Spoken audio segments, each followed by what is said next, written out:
Asia কাপের মঞ্চে আফগানিস্তানকে হারানোয় আনন্দের উপলক্ষটা বড় হতে পারত টাইগারদের। তবে বাংলাদেশ শিবির এখনই তুলতে পারছে না স্বস্তির ঢেকুর, কেননা আফগানদের হারিয়েও সুপার ফোরে পা রাখাটা ঝুলছে সমীকরণের মারপ্যাচে। বৃহস্পতিবার আফগানিস্তান শ্রীলঙ্কার ম্যাচে ভাগ্য নির্ধারণ হবে লিটন মুস্তাফিজদের। এই ম্যাচে পরোক্ষভাবেই বাংলাদেশ চেয়ে থাকবে শ্রীলঙ্কার দিকে।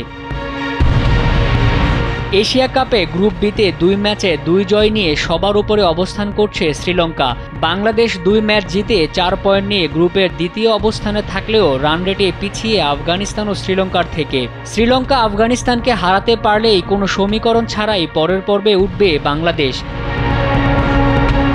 অন্যদিকে আফগানরা যদি শ্রীলঙ্কাকে হারিয়ে অঘটনের জন্ম দেয় তাহলে কপাল পুড়বে টাইগারদের। তবে লঙ্কানদের সাথে আফগানদের জয়টা যদি হয় বড় ব্যবধানে, তাহলে জটিল সমীকরণে হয়তো ভাগ্য খুলে যেতে পারে টাইগারদের, যা এক প্রকার অনিশ্চিতই।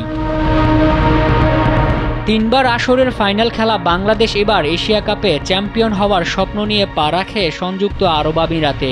তবে সেই স্বপ্ন এখন হিসাব নিকাশের বেড়াজালে আটকে আছে। শ্রীলঙ্কা আফগানিস্তান ম্যাচে টাইগার সমর্থকরা তাই লঙ্কানদের হয়ে গলা ফাটাবে। এখন দেখার পালা টাইগার ভক্তদের সমর্থন নিয়ে লঙ্কানরা আফগানদের হারিয়ে বাংলাদেশের সুপার ফোরের দরজা খুলে দেয় কিনা। মোহাম্মদ মাসুম, কালবেলা।